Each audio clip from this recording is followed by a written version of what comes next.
No está prendido su micrófono, dicen.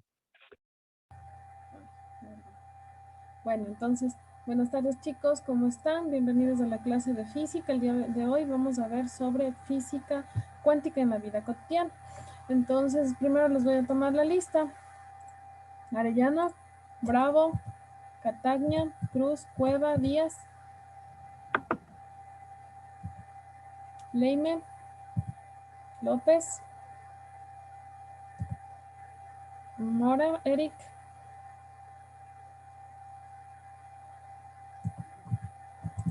Mora Alexander, Morales, Presente. Orden, Ortiz, Ortiz, Berengüez, Presente, Lice. Pérez, Quinto, Suárez, Túqueres,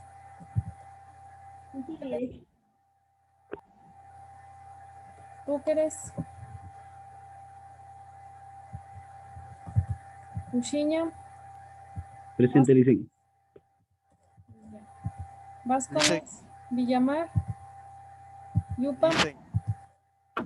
Presente, dice. Dígame quién estaba llamando. Túqueres, Lice, no me tomó lista. Sí le tomé, pero no me responde. Estaba yo, Túqueres, y no me respondió. ¿Me puede tomar lista, Lice? Ya le pongo. ¿Quién más? Ortiz también le nombré y tampoco me respondió.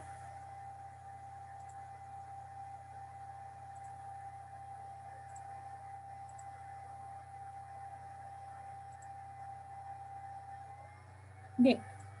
La física clásica y el paradigma, el cambio del paradigma. ¿Qué quiere decir este cambio del paradigma? En que salió otra física, ¿sí? Se descubrió otra física, que es la física cuántica. La física clásica tiene como figura central al gran científico Isaac Newton, ¿sí? Con su famosa física mecanicista, en la cual sus postulados son lo absoluto, lo incambiable, lo verdadero. Es un universo bastante predecible y está regido por leyes muy rígidas, ¿sí? Esas leyes están establecidas y no se las cambia. Donde cobra vital importancia el modelo llamado el atomismo y se relaciona con la existencia de partes aisladas, separadas e intercambiables, con una estructura del espacio-tiempo absoluta. Lo absoluto está dado porque algo es verdadero o falso. La materia es sólida y también es impenetrable, y las leyes del movimiento sí están establecidas. El conocimiento en el mundo clásico. ¿Qué es lo que nosotros conocemos? Para establecer el conocimiento, inicialmente se hablaba de positivismo o de leyes, donde todo tiene una causa y un efecto, y esto quiere decir la causalidad. El conocimiento se adquiere por observación y experiencia. En este caso de la física, las leyes de la naturaleza se expresan con las matemáticas. Se maneja la epistemología y positivista, ¿no? Bien, como respuesta a la epistemología positivista, surge en Alemania la epistemología hermenéutica. ¿Quiénes son los promotores? Ludwig Wittgenstein y Bertrand Russell. En un simposio internacional llamado Círculo de Viena. En este simposio, un círculo de intelectuales busca alejar definitivamente la metafísica de la ciencia, considerándola una pseudociencia. Además, para conocer sus objetivos de estudio se deben considerar también los fenómenos sociales, la sociedad, el hombre, la cultura, los cuales poseerían propiedades como la intencionalidad, la autorreflexibilidad y la creación de significado, que dentro del método positivista no se toma en cuenta. Tenemos el principio de la causalidad. Este es un paradigma determinístico. Es un supuesto de que si se conoce el estado del movimiento de todos los componentes del universo en un instante dado, pues es posible determinarlo en cualquier otro instante del futuro o del pasado también. En este marco de conceptos y en los albores del siglo XX, las ondas eran ondas y partículas también. ¿Sí? Las ondas eran ondas y las partículas eran partículas. Ahora, una onda puede ser una partícula, sin considerarse lo que existía, ¿sí? Era una ambigüedad entre estas conceptualizaciones. Pero si bien es cierto que la distinción entre ondas y partículas no pudo explicar una serie de hechos experimentales relativos a la radiación que emiten los cuerpos al ser calentados y también a la interacción entre luz y materia, fue necesario encontrar varias teorías que pudieran explicar estas situaciones, y es cuando hace aparición el efecto fotoeléctrico, llevándonos a la mecánica cuántica. La física newtoniana sigue vigente para fenómenos de tipo macro, fenómenos macroscópicos, mientras que la física cuántica viene a satisfacer las necesidades del mundo de los átomos, de lo pequeño, de lo micro, de lo nano. Y partículas entre esos niveles, ¿no? Pueden ser más pequeñas que los átomos. El debate para poder encontrar una teoría unificadora de los dos sistemas sigue y seguirá en un nuevo mundo. Quiero decir que seguirá de aquí en adelante.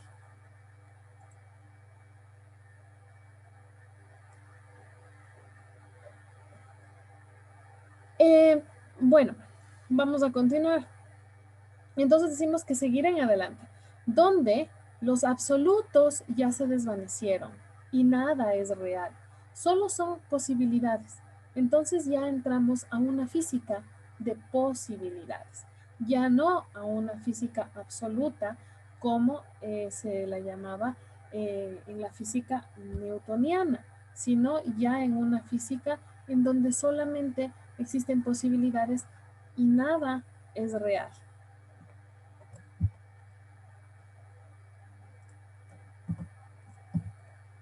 ¿Cuál es la física de las posibilidades o física cuántica? Cuando nos adentramos en el mundo fascinante de la física cuántica, parece que hubiéramos subido a una nave intergaláctica, porque es como si nos encontráramos en una película de ciencia ficción. Todo esto parece que no tuviera sentido lógico. Se encuentran fenómenos que nos suena algo mágicos e irreales, y también creemos andar en un mundo subreal, y ello se debe a que estamos acostumbrados a ver y a pensar con un estilo bastante clásico. Entonces heredamos este pensamiento de la física clásica, que esta nos hace ver el mundo con formas muy preconcebidas de la realidad que estamos percibiendo, y este es el método científico. Entonces tenemos las leyes cuánticas. Dentro de estas leyes cuánticas está la superposición cuántica. La superposición cuántica es aquella que implica que una partícula puede estar en dos o más lugares o estados simultáneamente. Parece imposible. Durante el tiempo que permanece sin ser medido u observado. Entonces esta partícula puede estar en un lugar y en otro durante el tiempo que permanece sin ser medido u observado. Este es un concepto bastante extraño y uno de los distintivos del mundo cuántico. Entonces tenemos uno de los puntos extraños, que es la dualidad onda-partícula. Esto quiere decir, con el experimento de la doble rendija, nosotros podemos observar la dualidad onda-partícula. ¿Y cómo se observa esto? Un sinnúmero de ondas chocan contra esta superficie, en la cual tiene rejillas. Una parte se refleja y otra parte se dispersa. Son aquellas que logran entrar por las rendijas, ¿sí? Y se ha hecho incluso experimentos de esto. Por eso se ha llegado a la dualidad de onda. Unas se comportan como partículas y otras se comportan como ondas. Tenemos también el entrelazamiento. En el entrelazamiento cuántico se describe un estado que no es completamente independiente de otros estados. Estén o no los objetos individuales separados especialmente como resultado, las mediciones realizadas en un sistema sí parecen influir de forma instantánea y en el otro sistema, de modo que ninguno de los estados entrelazados pueden considerarse como aislados uno del otro. La no localidad, este principio postula un principio holístico de interconexión que funciona a nivel cuántico y este contradice o al menos cuestiona las afirmaciones localistas cuánticas de la física newtoniana. Y también tenemos la decoherencia. La decoherencia es el mecanismo por el cual existe un aparente colapso del estado de superposición. Eso quiere decir de todos los estados posibles. En un estado definido solamente se produce a través de la propiedad del entrelazamiento. También tenemos otro término, el eigenestado. Un eigenestado es uno de muchos estados posibles que pueden existir antes de la decoherencia cuántica. Según la mecánica cuántica, una partícula como fotón apuntado a un espejo en un ángulo de 45 grados no va a tomar el camino que es descrito por la física clásica realmente. La partícula toma cada camino posible del espejo. Cada uno de aquellos caminos potenciales es un eje instante. Una vez que un observador consciente mira este sistema, la partícula decide qué camino va a tomar y este eje instante termina siendo el percibido. El principio de incertidumbre de Heisenberg. Este principio de incertidumbre establece que no se puede medir con total precisión la velocidad y la posición de una partícula y al mismo tiempo, cuanto más precisa es la medición de la posición, menos precisa es la posibilidad de medir su velocidad o el momento. Tenemos otra ecuación que es la ecuación de Schrödinger. La ecuación de Schrödinger es la ecuación fundamental de la física cuántica. Esta va a describir el comportamiento mecánico. Es utilizada para poder encontrar niveles permitidos de energía dentro de un sistema cuántico y además permite que nosotros podamos predecir con una precisión analítica el comportamiento de una función de onda. Hay un tiempo de forma dependiente de esta ecuación. Esta es utilizada para describir las ondas que son progresivas y aplicables al libre movimiento de las partículas. Y así también como el tiempo de forma independiente de esta ecuación. Además, es utilizada para describir las ondas estacionarias. ¿Cuáles son las ondas estacionarias? Son aquellas que no están en movimiento, ¿sí? Porque tenemos las ondas en movimiento también. Y se comportan de manera diferente. La ecuación tiene una importancia central en la mecánica cuántica, similar a la de las ecuaciones de Hamilton del movimiento en la mecánica clásica. Vamos a ver un ejemplo. Tenemos los hemisferios del cerebro, ¿sí? Ustedes deben saber que la parte izquierda del cerebro la maneja las matemáticas y la lógica, y la parte derecha es lo holístico, lo intuitivo, los sueños y las imágenes. Ahora, vamos a suponer por un momento que cada uno de nosotros tiene en la cabeza no solamente un prado, sino dos. Dos prados claramente diferentes. Desde luego, como ambos son prados, ¿no? O sea, puede ser un jardín lleno de cosas, de flores. ¿Ya? Tienen algunas cualidades en común, pero aún así existen diferencias apreciables entre ellos para que estos queden bien separados. Vamos a visualizar un río ancho y rápido. Este corre entre los dos, ¿sí? Que corre entre los dos. Esto es un río que fluye de un hemisferio al otro. Lo más asombroso de este río es que fluye en ambas direcciones a la vez. La sustancia de un prado puede pasar instantáneamente al otro. Sin embargo, en cuanto llega, se transforma y se adapta a la ecología del nuevo prado. Ahora, ¿qué es la realidad para usted? Es todo lo que ve, todo lo que toca. Desde la cuántica, la realidad es un número n de ondas que conviven en el espacio-tiempo, como posibilidades, ¿sí? Dentro de la física de posibilidades, no de la física clásica, hasta que una se convierte en real. Esto será lo que vivimos. Somos nosotros quienes nos ocupamos con nuestras elecciones, sobre todo con nuestros pensamientos. Yo sí puedo o yo no puedo. De encerrarnos en una realidad limitada y negativa o en la consecución de ellas, de aquellas cosas que nosotros vamos a decir. Entonces, ¿cuál es mi realidad? Puedo tener una realidad negativa, como puedo tener una realidad siempre positiva. Si yo digo yo sí puedo, pues yo lo voy a lograr. Y si yo digo yo no puedo, pues no lo voy a lograr. Pero hay otra realidad.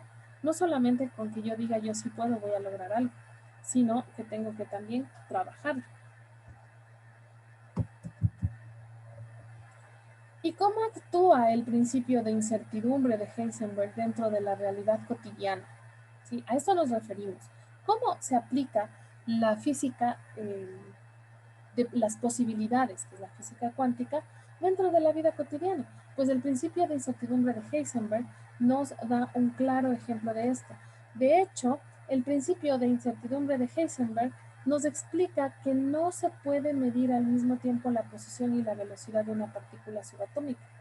Si nosotros medimos la posición, vamos a alterar su velocidad, y al medir la velocidad alteramos necesariamente la posición. La cuántica es una rama de la física bastante complicada porque, como señalaba Werner Heisenberg, nuestro idioma está creado para expresar los acontecimientos de la vida cotidiana, no los que ocurren a nivel cuántico, que solo podemos expresar matemáticamente. La expresión en el idioma cotidiano es solo una aproximación didáctica. Nosotros sabemos, si yo veo un vehículo, yo lo veo según mi punto de vista. Otra persona está frente a la vía y va a ver el mismo vehículo y lo ve según su punto de vista. Entonces, todo depende de dónde está el observador. Puede estar detrás del vehículo, puede estar delante del vehículo o puede estar en alguno de los lados laterales del vehículo. Si nosotros hemos ido a cada uno de los escondrijos del cerebro a encontrar el observador y no lo hemos hallado, no hemos encontrado a nadie dentro del cerebro, nadie en las regiones corticales del cerebro, pero todos tenemos esa sensación de ser el observador. Las puertas para la existencia del alma están abiertas de par en par. Sabemos lo que el observador hace, pero no sabemos quién o qué cosa es el observador. Ese observador podría ser lo que llamamos la conciencia. Podría. El papel de la conciencia con relación a la física cuántica es en el momento en que nosotros sentimos una emoción determinada, el hipotálamo va a descargar esos péptidos liberándolos a través de la glándula pituitaria hasta la sangre, que va a conectar con las células que tienen esos receptores en el exterior. El cerebro actúa como una tormenta que descarga los pensamientos a través de la fisura sináptica. Nadie ha visto nunca un pensamiento, ni siquiera en los más avanzados laboratorios, pero lo que sí se ve es la tormenta eléctrica que provoca cada mentalismo, cada pensamiento, conectando las neuronas a través de las fisuras sinápticas. Entonces, nuestro cerebro tiene siempre choques eléctricos. Si no existiera electricidad en nuestro cerebro, no podría funcionar. Entonces, estas neuronas se conectan por descargas eléctricas, y cada vez que nosotros tenemos un pensamiento, estos pensamientos se los puede observar como descargas eléctricas, uniendo neuronas, unas neuronas con otras. La mente o conciencia. Los experimentos en el campo de las partículas elementales nos han llevado a los científicos a reconocer que la mente sí es capaz de crear. En palabras de Amit Goswami, profesor de física en la Universidad de Oregon, el comportamiento de las micropartículas cambia dependiendo de lo que hace el observador. Cuando el observador mira, se comporta como una onda. Cuando no lo hace, como una partícula. Esto quiere decir que las expectativas del observador influyen en la realidad de los laboratorios y que cada uno de nosotros está compuesto de millones y millones de átomos.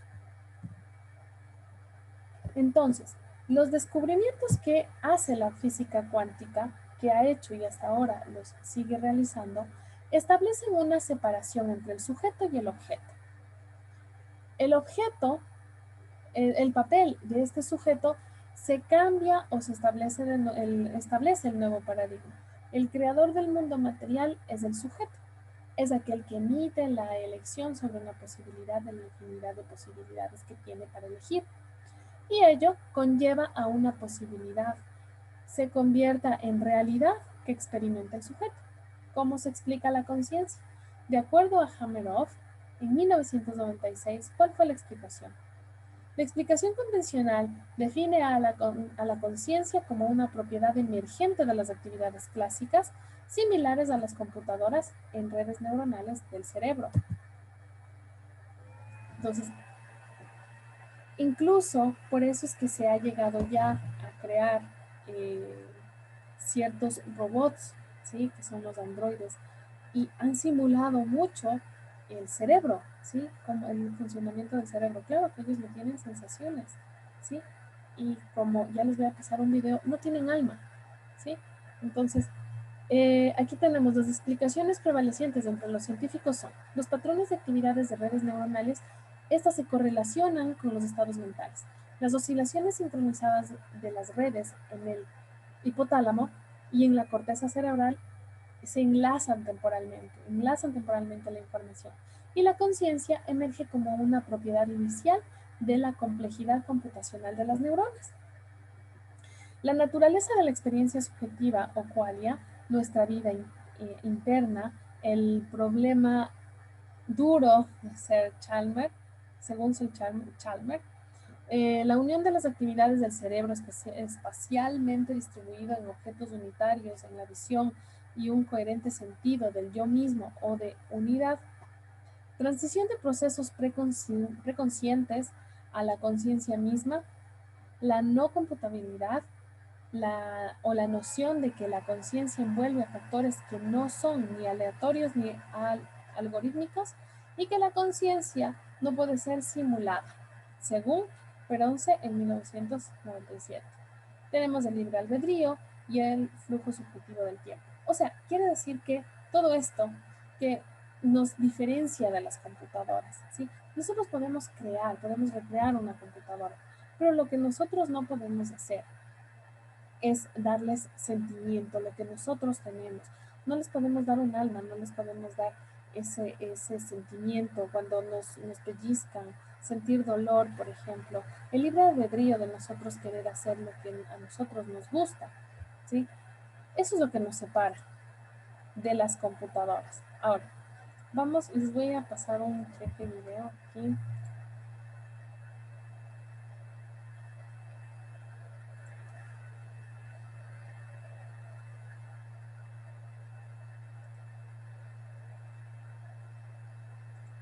Ay, no es esto. Espérenme. Esto,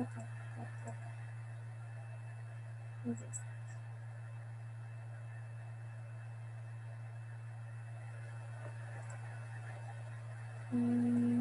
No sé.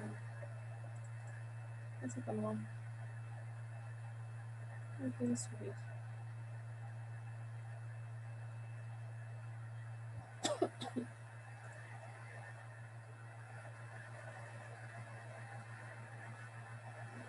Esto es.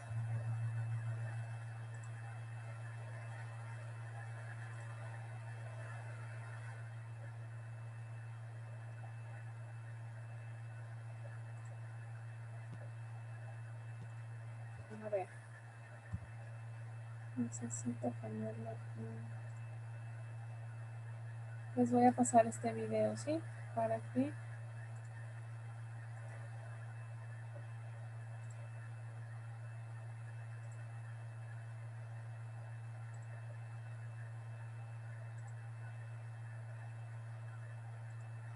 a hacerlo grande. Ya les paso, espera. Artist, what should I call you? I'm Chloe. And you, what's your name? Oh, John. My name is John. Delighted to meet you, John. I understand you're the first android to have passed the Turing test.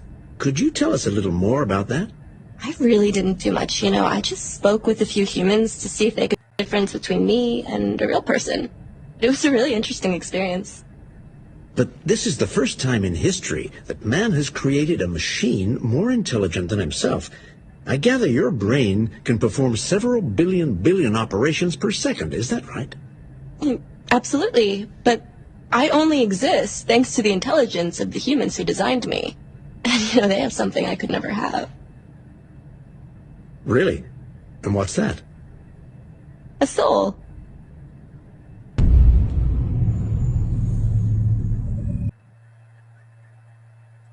Bien, como pudieron ver, esa chica era un androide, ¿no?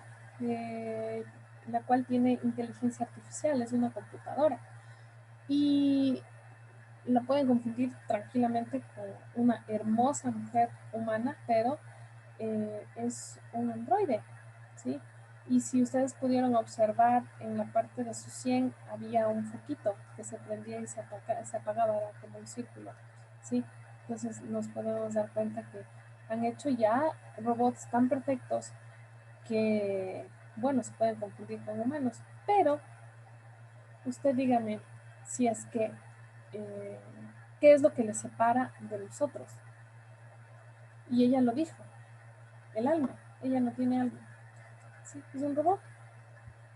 Bien, chicos, entonces van a realizar una consulta sobre inteligencia artificial, ¿sí? Características, detalles bastante generales, ¿sí? Y van a hacer un resumen sobre qué es la inteligencia artificial y cómo se está aplicando hoy en día, ¿sí?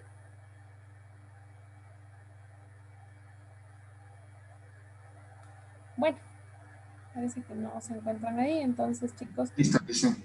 Listo. Matías, usted no me contestó la lista, yo le estaba nombre y no me contestó. Presente, Licen. Disculpe. Bueno.